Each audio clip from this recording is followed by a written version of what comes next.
a harsh, merciless winter landscape of medieval Europe. The January night has descended upon the snow-covered lands, locking the rivers in thick, impenetrable ice, and coating the dense, dark pine forests in a heavy layer of white frost.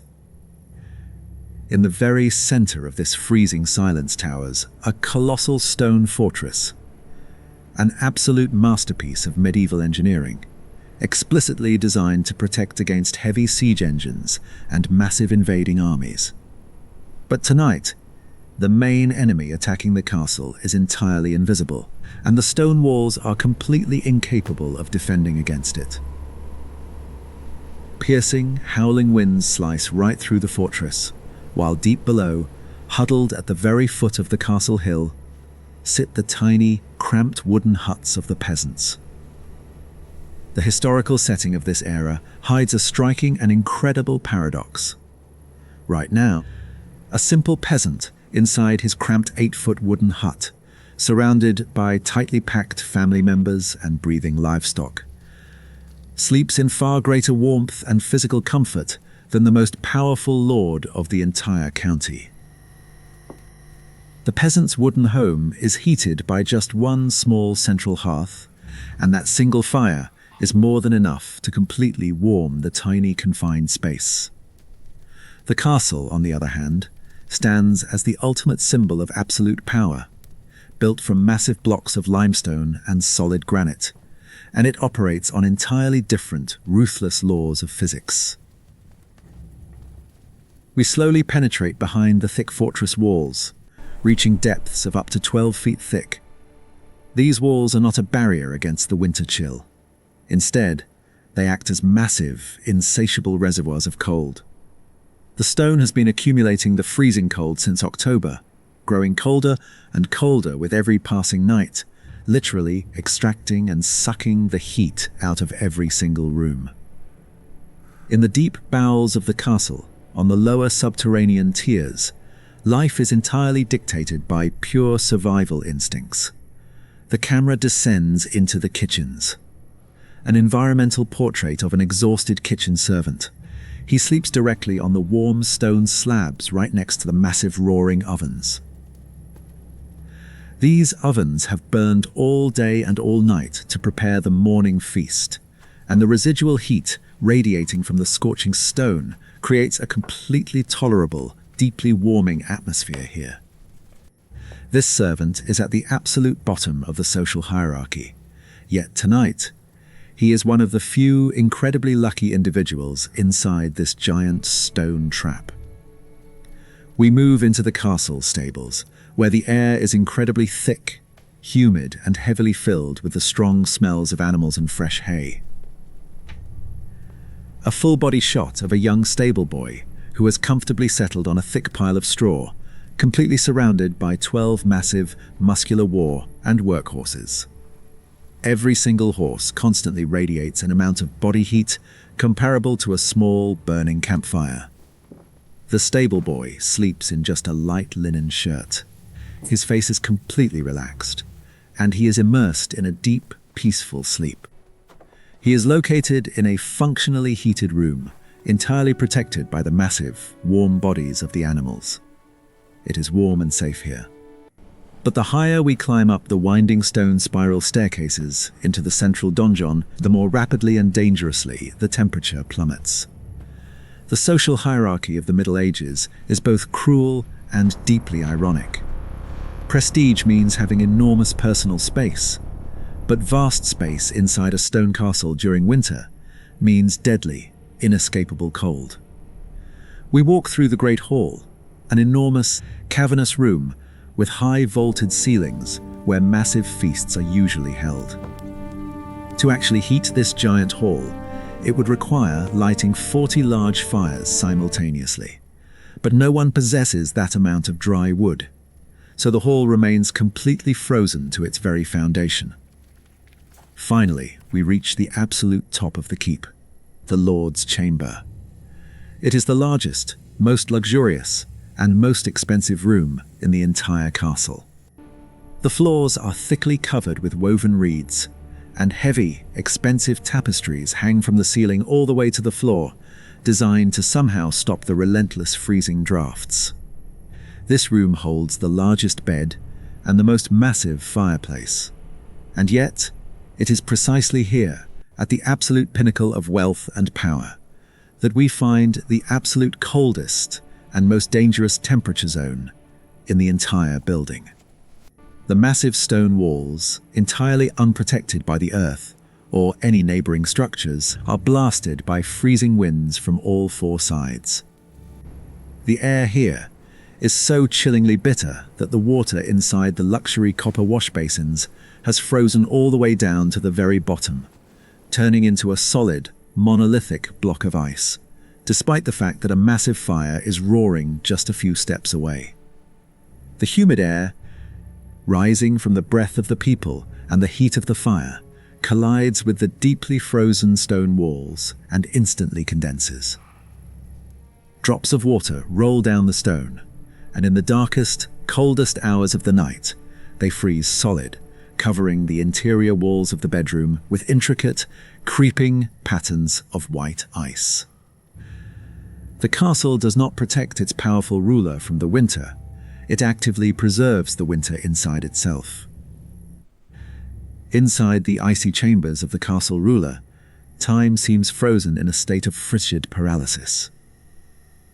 The lord, whose lands stretch to the very horizon, is forced to survive in conditions that would seem unbearable today. Through the narrow mica window of an arrow slit, he looks out over his snow-covered inner courtyard, where guards freeze at their posts in the darkness. He is not dressed in light indoor clothing. Historical records indicate that the Lord wears thick, multi-layered woolen tunics and a heavy outdoor cloak lined with dense fur, right inside his own bedroom. Wrapped in furs, he such the landscape of his kingdom, slumbering in ice. With each breath he exhales, a dense white cloud of vapor hangs in the air, slowly settling and crystallizing along the edges of the heavy velvet curtains.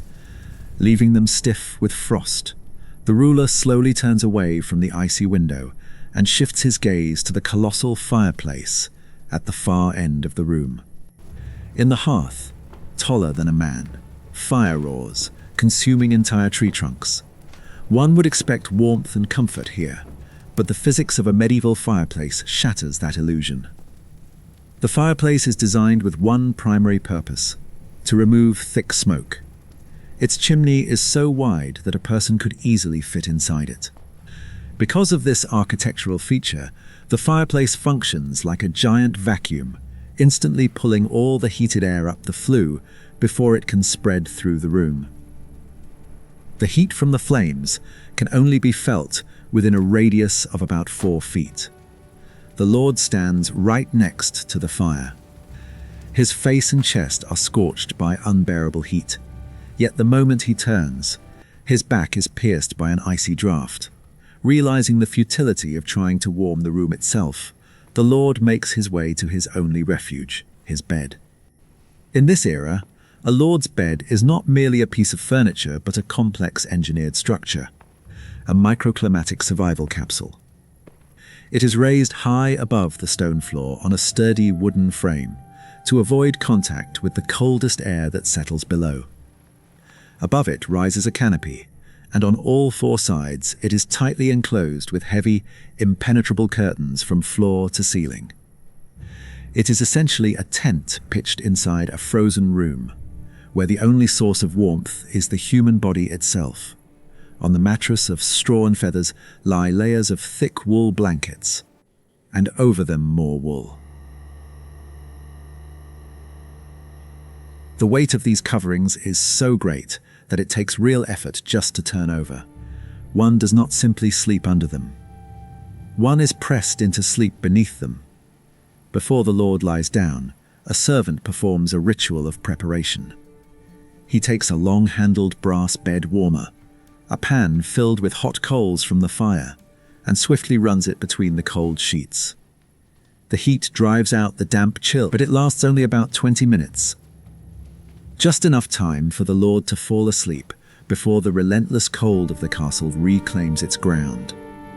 But the most important secret weapon against freezing is not the coals, it's animals.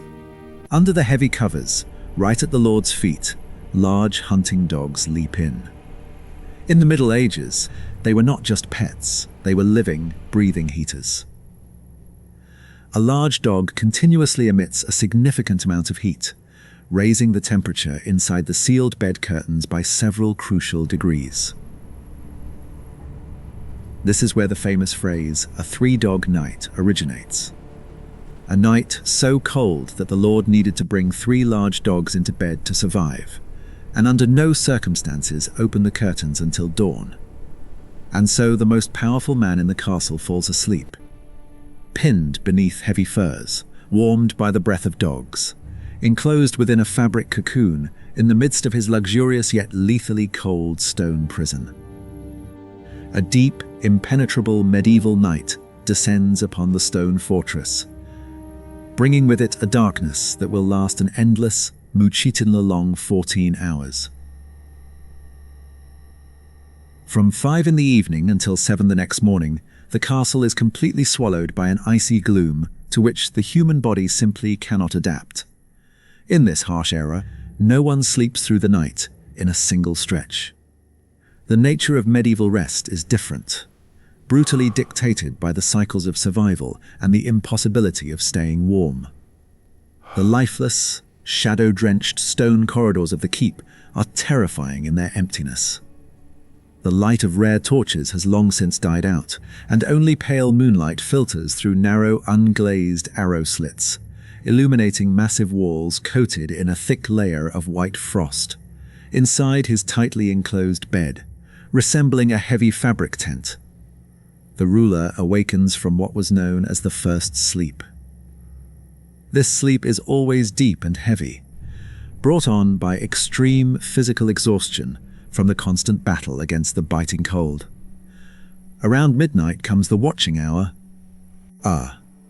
unique time between the first and second sleep when the body naturally awakens. There is nothing cinematic or romantic about this moment. It is a time of absolute, ringing silence, when people pray quietly in total darkness, whisper beneath the crushing weight of layered wolf furs, or simply lie still, listening to the howling winter wind beyond the walls. Medieval physicians and French medical treatises of the time claimed that thoughts formed during this waking hour were the clearest, deepest, and most honest. Monks used it for meditation between night offices. But these philosophical texts leave out the most important and most terrifying trial of the night, one that inevitably arrives at this very hour. The fire in the colossal fireplace, which earlier in the evening devoured entire tree trunks with a deafening crackle, begins to die by midnight, fading into dimly glowing embers. If left to burn out until 3 in the morning, the temperature in the vast chamber will drop to deadly levels, and by dawn the room will be irreversibly frozen. Someone must leave the only safe refuge. A loyal servant is forced to crawl out from beneath the warm furs. Every movement causes physical pain as he leaves the bed. Barefoot, he steps onto the frozen stone slabs of the floor, the cold burning his skin. In complete darkness, he makes his way to the hearth, his breath spilling out in thick white clouds. The horror lies in the fact that this vapor crystallizes in the icy air of the room. Moisture from human breath settles on the edges of the bed curtains, and by morning the heavy drapes become stiff, coated in a brittle crust of ice formed from the sleeper's own breath. The servant throws new heavy logs onto the glowing coals, coaxing the fire back to life. Yet the saving warmth never reaches his shivering body. Due to the nature of medieval architecture, it is instantly pulled up into the vast chimney. But if inside the castle a grim, exhausting struggle for every degree of warmth is underway, outside a true tragedy unfolds.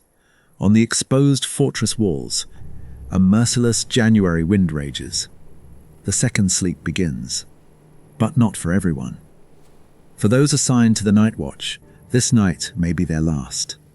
The icy storm sweeps away the last remnants of heat from the watchfires, extinguishing them one by one.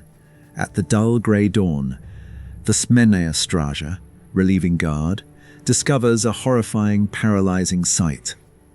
A watchman, frozen to death, stands leaning against an icy granite wall, still gripping his heavy iron spear in his stiffened hands. White ice has covered the links of his chainmail, his wool cloak has hardened into a rigid shell, and on his pale face remains the frozen expression of final agony. The mighty castle slept, while its defenders froze standing at their posts, turning into ice sculptures, because the cold left them no chance of survival. At the same time, a visiting high-ranking guest, a diplomat from sunny Italy, suffers in the guest chambers. In his letters home, he describes the northern winter with animal terror, for which his native language has no words. He writes of a winter that does not remain outside the window, but enters the room like a living creature. This cold pursues him. It sits heavily on his chest as he sleeps, making it difficult to breathe, see it done before nightfall. And lurks Do in not every fail dark me. corner, despite the constantly burning fireplaces. He prays for dawn, as if the faint morning light were the only physical remedy capable of saving him from this merciless stone freezer. The Italian guest begins to understand a terrible truth. This colossal structure, conceived as a symbol of immense wealth, becomes in winter a deadly trap. Completely unfit for human life, the cold strips away all dignity, leaving behind only the raw struggle for one last breath of warmth. A late, dim January morning arrives. The pale winter sun slowly rises above the horizon, casting a weak, colorless light over endless snow-covered lands. But it brings no warmth. Inside the castle, the cold reaches its absolute peak. Water in copper basins has frozen solid to the bottom, and even expensive Flemish tapestries have turned stiff and brittle. Coated with a thin crust of frost, the lord of the castle, one of the most powerful and wealthy men for miles, makes a logical yet deeply humiliating decision. He orders the entire household to abandon the castle. In the courtyard, hurried preparations begin at once. Wooden carts are heavily loaded with essentials, chests filled with wool clothing, stores of food, and, most importantly, fully dismantled beds. Wooden frames, tall posts, thick curtains, and heavy canopies are carefully packed and secured like vital survival equipment. Without this microclimate tent, even the nobility cannot endure the night. The Lord is not simply relocating. He is retreating from winter itself. He and his family move to a modest wooden manor elsewhere on his land. The reason is simple: physics. Low ceilings, smaller rooms, and thick wooden walls are capable of holding precious heat from a single fire. Unlike stone, wood does not absorb and radiate cold. It reflects warmth back into the room. Ironically, the grand stone castle, the ultimate symbol of wealth and power, becomes completely unfit for living during the harshest months of the year. Wrapped tightly in heavy fur, the Lord pauses before leaving. He stands in silence, looking out over the frozen courtyard of his vast, emptying fortress. For a moment, he fully understands the truth. These towering walls, these massive halls, all this power are useless against the force of winter. Then he turns away, takes one last look at the silent granite towers, steps into a covered carriage, and leaves behind the frozen shell of his own domain. Yet at the foot of the hill, another life continues undisturbed. In a small, crooked hut, a poor peasant sleeps peacefully. He has no luxury, no servants, no velvet curtains or grand fireplaces. But his home is warm. A central fire fills the entire space with heat. Straw packed into the walls helps keep the cold out. Animals, chickens and pigs, share the shelter, adding their warmth, and his family sleeps close together on the floor, their bodies creating a steady, living heat. He does not need to flee. Winter cannot break into his home. In this harsh world, people understood a simple truth. Thick stone walls do not save you, great fires barely hold back the cold, and wealth cannot buy warmth.